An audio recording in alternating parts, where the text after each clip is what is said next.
Eh bien, c'est incroyable pour moi que mon frère, qui aurait pu être avec nous parcourant le monde, aidant les gens, bénissant les gens, meurt tout seul dans un bâtiment abandonné. C'est vraiment inexcusable. La seule raison était qu'il...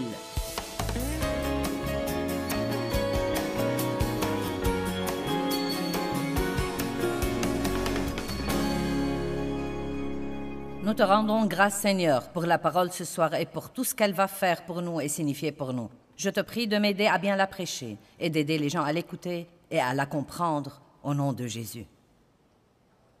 Vous savez quoi? J'ai oublié de dire au type, au fond, que je fais le dernier message ici ce soir au lieu de le faire le matin. Donc, ce que j'allais faire le matin, je le ferai ce soir. Et ce que j'allais faire ce soir, je le ferai le matin. Amen. Je ne sais pas comment ça marche pour moi, mais parfois, j'ai un plan et je m'assois pour étudier et je sens que ça ne va pas pour cette session-là. Donc, je crois vraiment que Dieu amène les gens qu'il faut là où il faut au bon moment et il met la parole qu'il faut dans mon cœur pour ces gens-là. Regardons Romains chapitre 12, verset 2. Nous parlons de la pensée et comment Satan nous attaque dans notre pensée. Romains 12, 2. Il y a quelqu'un ici qui a toujours des problèmes avec sa pensée, avec ses pensées? Eh bien, vous savez quoi? Dieu nous change tout le temps.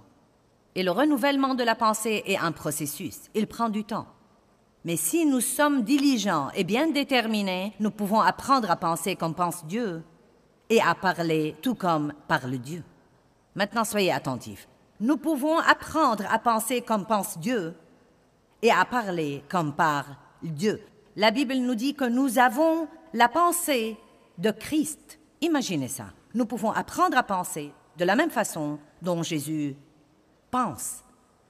Romains 12, 2 est un verset puissant que tous les croyants devraient connaître et tous les croyants devraient comprendre. Ne vous conformez pas au monde présent.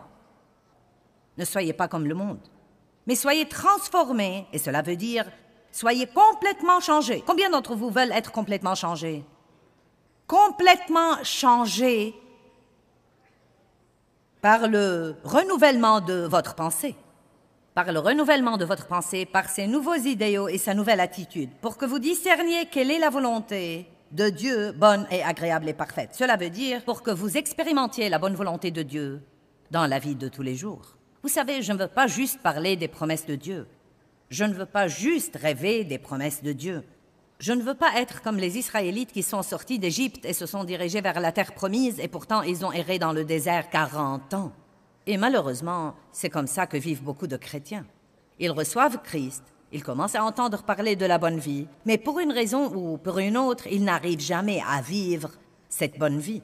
Et je suis sûre qu'il y a des gens ici ce soir, et certainement des gens qui nous regardent à la télé qui disent « C'est moi, c'était moi pendant longtemps. J'allais à l'église, j'aimais Dieu, j'allais à tous les séminaires, j'allais à tous les camps bibliques, j'avais des CD et des cassettes audio à l'époque et toutes sortes de livres et j'étudiais et je lisais. Mais malgré tout cela, je ne vivais pas encore la vie. Je réprimandais le diable et je dis toujours, je réprimandais jusqu'à ce que mes réprimandes fussent épuisées. Il ne me restait pas une seule bonne réprimande en moi. Ensuite, j'ai finalement découvert que ce n'est vraiment pas le diable qui était mon vrai problème. Ma mentalité et mes attitudes étaient en réalité mon vrai problème. J'ai commencé à étudier sur les Israélites et sur leur voyage dans le désert. Et Dieu m'a donné une compréhension qui m'a aidé et a aidé des milliers et des milliers d'autres personnes dans le monde. Et une grande partie de cela était la base de mon livre intitulé « Le champ de bataille de la pensée ». Ils croyaient que leurs ennemis les gardaient dans le désert. Et c'est ce que nous croyons. Si ce n'était ceci, si ce n'était cela, si je n'avais pas ceci, si j'avais eu une enfance différente, si j'avais plus d'éducation, si le diable me laissait tranquille, si j'étais mariée, si je n'étais pas mariée, si mes enfants ne me causaient pas tant de problèmes. C'est toujours quelque chose qui nous entrave. Et ils croyaient que c'était leurs ennemis. Mais je peux vous prouver de la Bible que ce n'était pas leurs ennemis, c'était leur attitude. Et votre attitude est déterminée par vos pensées. Mon attitude est déterminée par mes pensées et votre attitude est déterminée par vos pensées. Il n'y a pas moyen de sortir du désert et d'entrer dans la terre promise, à moins que vous n'appreniez à penser comme pense Dieu et à parler comme parle Dieu. Vous ne devez pas parler d'après votre pensée et d'après vos sentiments. Vous devez parler par la foi, d'après la parole de Dieu. La première chose dont je voudrais parler, le premier modèle des mauvaises pensées qu'ont les gens est « mon passé détermine et dicte mon avenir ». Maintenant, je veux vous assurer ce soir que quel que soit le genre de passé que vous avez eu, quel que soit le tort que vous avez fait dans le passé, quel que soit le genre de pécheur exceptionnellement méchant que vous avez été, quel que soit ce que vous a été fait, aussi grand que soit le nombre des gens qui vous ont blessé ou qui vous ont maltraité, aussi injuste que soit votre vie, cela ne doit pas du tout affecter votre avenir. Du tout. Je veux vous rappeler ce soir Shadrach, Meshach et Abednego. Peut-être que vous avez lu là-dessus. Sinon, écoutez pour savoir de quoi il s'agit. C'étaient les amis de Daniel. Et dans le livre de Daniel, il y a un roi, Nebuchadnezzar, qui a décrété que tout le monde se prosterne devant la statue d'or. Shadrach, Meshach et Abednego étaient pieux et ils ont refusé de se prosterner. Et donc, ils ont fait une déclaration audacieuse et ils ont dit « Sache, ô roi, que si notre Dieu peut nous délivrer, il le fera. Sinon, nous n'adorerons pas tes dieux. » Ils s'étaient décidés à tenir bon avec Dieu. Et c'est une autre chose dont nous allons parler ce week-end au sujet d'avoir une pensée décidée. Je vais en parler un peu ce soir, mais j'en parlerai davantage demain. Nous devons nous décider à propos de ce que nous croyons et nous devons arrêter de reculer. Ils n'ont pas dit, « Eh bien, tu sais, nous croyons que Dieu va nous délivrer, mais s'il ne nous délivre pas, nous allons déprimer et errer dans le désert et être furieux toute la journée. » Ils ont dit, « Sache, ô roi, que si notre Dieu peut nous délivrer, et ils ne voulaient pas dire qu'il en est capable ou pas. Ils voulaient dire que si c'est dans son meilleur plan de les délivrer de cette fournaise, il le fera. Mais ils ont dit, « Dans les deux cas, nous n'adorerons pas tes dieux. » Ils ont été jetés au milieu de la fournaise ardente. Et le roi a ordonné de chauffer la fournaise 7 fois plus qu'il ne convenait. Et il a commandé de lier leurs mains et pieds et de les jeter dans la fournaise.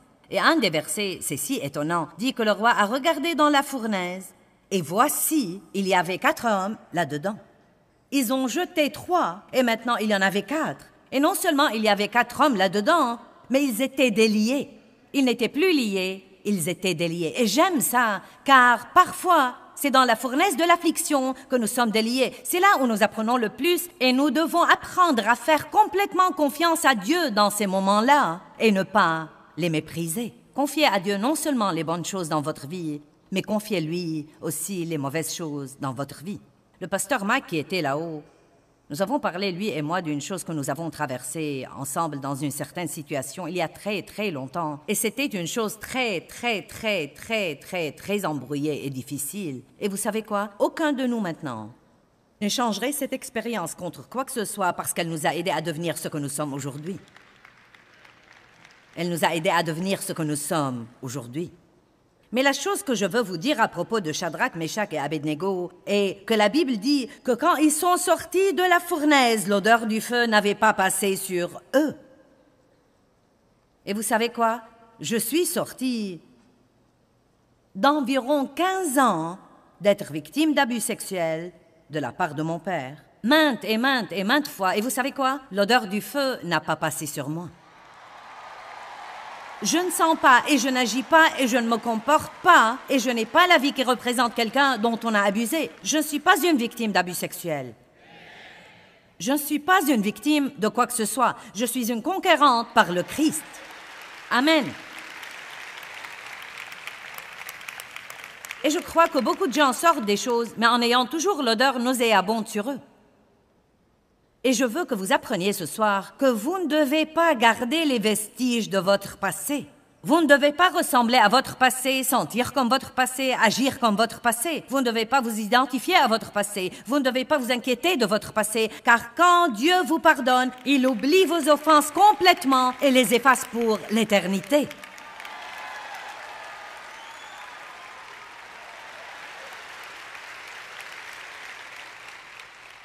J'ai pensé cet après-midi à quelque chose et je n'y ai jamais pensé auparavant. Je crois donc que c'est Dieu qui me l'a mis dans le cœur.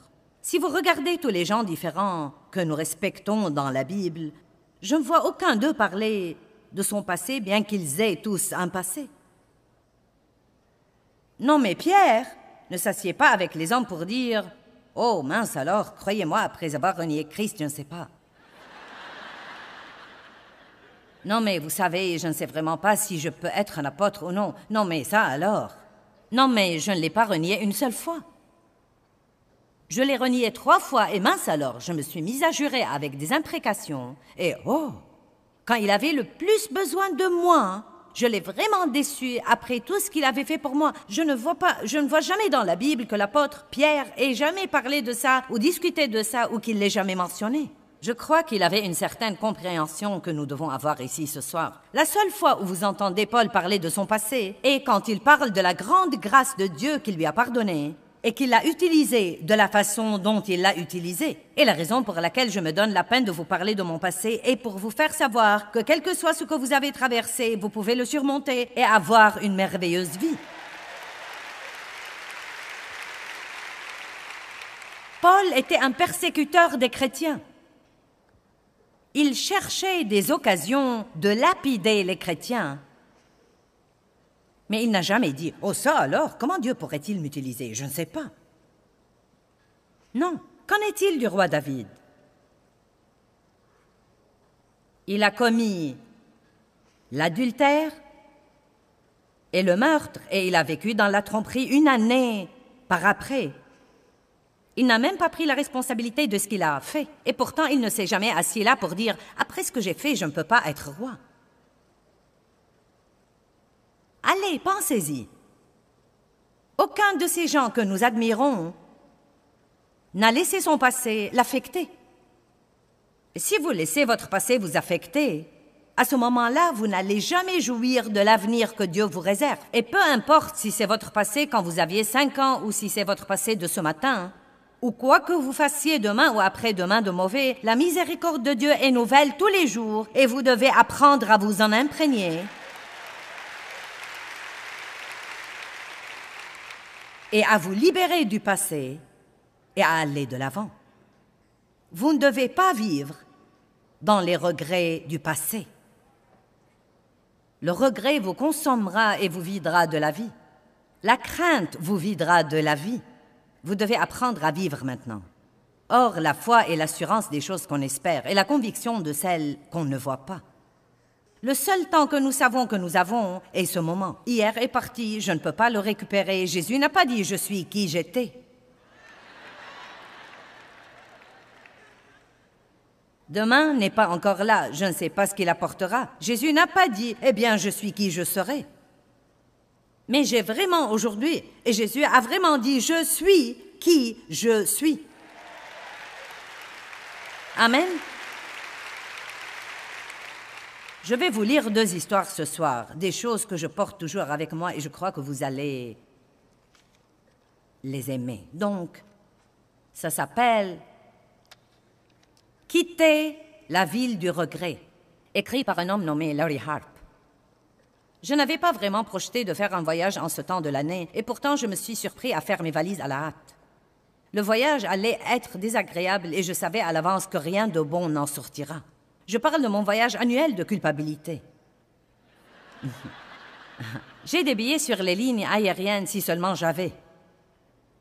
Le vol était extrêmement court. J'ai pris mes bagages que je n'ai pas pu enregistrer. J'ai décidé de les porter moi-même pendant tout le trajet. 1000 souvenirs d'espoir déçus les alourdissaient.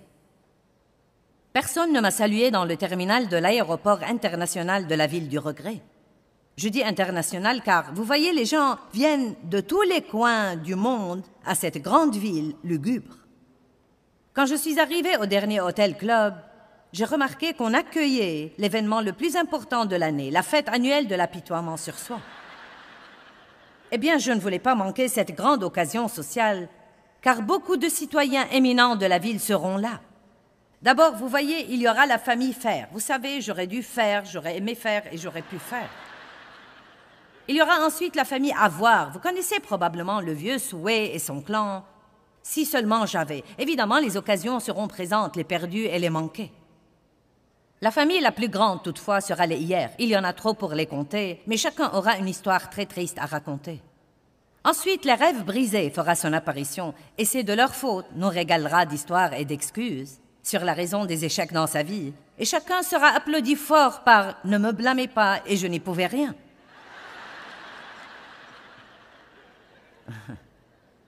Eh bien, bref, je suis allée à cette fête déprimante, sachant qu'il n'y aura aucun vrai avantage à faire ça.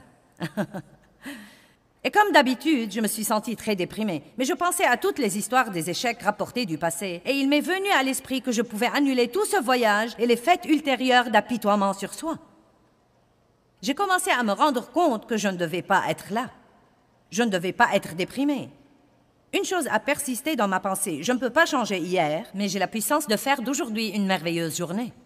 Je peux être heureux, joyeux, comblé, encouragé, aussi bien qu'encourageant. Sachant ceci, j'ai quitté la ville du regret immédiatement et je suis partie sans laisser d'adresse. Et je suis désolée pour les erreurs que j'ai commises dans le passé. Oui, mais il n'y a aucun moyen physique de les réparer. Si vous projetez donc de faire un voyage pour revenir à la ville du regret, annulez toutes vos réservations maintenant, s'il vous plaît. Au lieu de cela, faites un voyage à un endroit nommé Repartir à zéro. Je l'ai aimé tellement que j'y ai pris une résidence permanente. Mes voisins, je me pardonne, et les nouveaux débuts ont été très serviables avec moi. Et oh, à propos, vous ne devez pas porter de lourds bagages là, car croyez-moi, vous serez soulagés de votre fardeau à l'arrivée. Que Dieu vous bénisse en vous montrant cette merveilleuse ville. Et si vous la trouvez, si elle est dans votre cœur, passez me voir s'il vous plaît. J'habite à la rue, je peux le faire. Amen.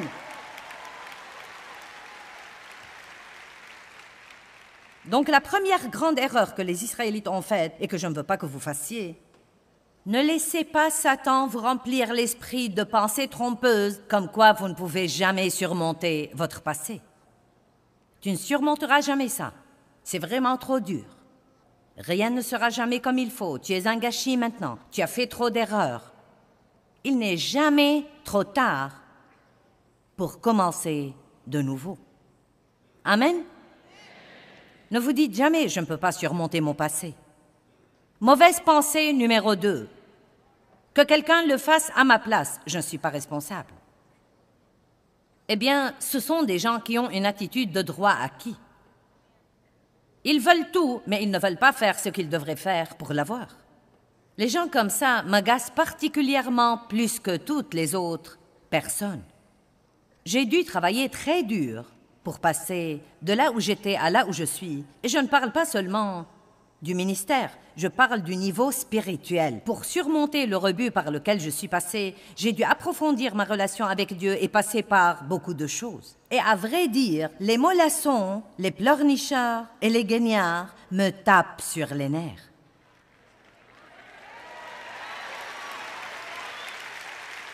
Eh bien, je suis franche avec vous, cela m'agace vraiment. Voulez-vous arrêter? Maintenant, vous avez peut-être vu l'émission où j'ai parlé de mon frère. Sinon, je veux partager maintenant un peu de son histoire. Mon frère, il y a un an, Noël passé, a été trouvé mort à Los Angeles, dans un bâtiment abandonné. Mon frère! Alcoolique, toxicomane, désespéré, pensée dérangée à cause de toutes les drogues. Il ne prenait jamais la responsabilité de sa vie. Depuis que je le connaissais, il était irresponsable. Et voulait que tous les autres, non seulement il voulait, il s'attendait à ce que tous les autres s'occupent de lui. À un moment donné, Dave et moi avons investi 4 ans en lui et une somme incroyable d'argent. Non, mais il s'est rétabli. Il travaillait pour nous, il voyageait avec nous. Certains d'entre vous l'ont peut-être même vu, si vous venez à mes réunions depuis des années. Beau jeune homme. Il s'appelait David et mesurait plus de 1,80 m et il était beau comme tout. Il était mon cadet de 10 ans. J'ai cru qu'il allait vraiment y arriver, mais il a vécu avec nous. Et quand nous lui avons demandé d'avoir son appartement, nous avons cru qu'il était temps pour faire ça. Tout s'est détérioré de nouveau. Le seul moyen pour qu'il fasse ce qu'il faut était que quelqu'un d'autre le lui fasse faire tout le temps. Laissez-moi vous dire quelque chose. Tôt ou tard, nous devons apprendre à nous gérer nous-mêmes. Nous ne devons pas toujours nous attendre à ce que quelqu'un d'autre nettoie nos gâchis nous trouve nos versets, prie à notre place et fasse tout à notre place. Et croyez-moi, que ce soit vous ou quelqu'un que vous connaissez, tôt ou tard, vous devez laisser aller les gens et les pousser à se débrouiller tout seuls, sinon vous les paralysez. J'ai finalement compris que si je l'ai aidé pendant 4 ans sans résultat, cela voulait dire qu'il n'a pas avancé. Eh bien, il est parti et il a déménagé en Arizona. Et je n'ai pas reçu de ses nouvelles pendant des années. La seule fois où j'avais de ses nouvelles était quand il avait des ennuis et qu'il avait besoin d'argent. Il voulait que je lui envoie de l'argent. Et à un moment donné, lui et une fille avec qui il vivait voulaient que je leur ouvre un compte bancaire et que j'y dépose une certaine somme tous les mois pour qu'il ait de quoi vivre. Je lui ai dit, tu es fou? Les gens qui veulent toujours que quelqu'un d'autre soit responsable de leur vie. C'est une mentalité de droit acquis. Et nous avons ça dans le monde aujourd'hui et nous l'avons surtout en Amérique. Et c'est une pensée vraiment puante et il n'y a rien de pieux là-dedans. Et c'est non seulement une pensée puante, mais encore une pensée dangereuse. Car la Bible dit que nous récoltons ce que nous semons. Nous sommes censés travailler, nous sommes censés être responsables. Maintenant, oui, si quelqu'un a vraiment besoin d'aide, nous devrions sans doute l'aider. Mais c'est complètement différent de l'attitude du droit acquis, comme quoi tout le monde me doit quelque chose. Je me souviens quand mon frère m'a regardé dans les yeux, et je n'essaye pas de manquer de respect envers lui. J'ai dit à Dave, quand nous avons appris qu'il était mort, j'ai dit, je vais retirer une certaine valeur de sa vie. Je vais partager sa vie pour montrer aux gens la différence entre 2 personnes qui ont été élevées dans la même maison et j'ai été maltraitée beaucoup plus que lui. Et tout de suite après sa mort, on m'a envoyé ce qu'on appelle ses effets personnels et tout ce qui est resté de la vie de cet homme tenait dans une enveloppe en papier Kraft 20 x 30. Je pouvais tenir sa vie là, dans une enveloppe. Et Dieu me permet d'aider les gens dans le monde entier. Et ce n'est pas parce que j'étais extraordinaire et qu'il ne l'était pas, ou que j'avais plus d'occasions et qu'il n'en avait pas, mais parce que j'ai décidé de croire Dieu, et non seulement de prier, mais encore de jouer mon rôle.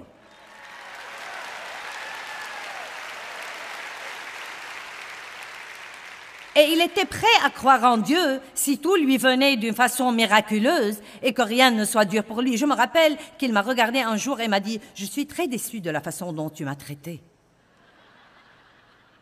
Et je lui ai dit, « C'est vrai, est-ce que tu es très déçu? Toi, tu es vraiment déçu? » J'essaye de vous dire que vous devez vous débarrasser de cette mentalité si vous l'avez, comme quoi quelqu'un d'autre est censé tout arranger pour vous. Et je suis sûre que vous n'êtes pas comme ça, mais j'ai sûrement 1 million de personnes qui me regardent à la télé qui sont comme ça. Et vous savez quoi? Je vous dis ces trucs parce que je vous aime vraiment. Je peux vous tapoter sur la tête et vous dire des choses agréables pour que tout le monde m'aime et pense que je suis gentille, mais j'essaye de vous aider à grandir. J'essaye de vous aider à avoir ce que Dieu veut que vous ayez. J'essaye de vous aider à être la personne que Dieu veut que vous soyez. Et parfois, comme enfants, nous devons avoir une fessée de temps en temps.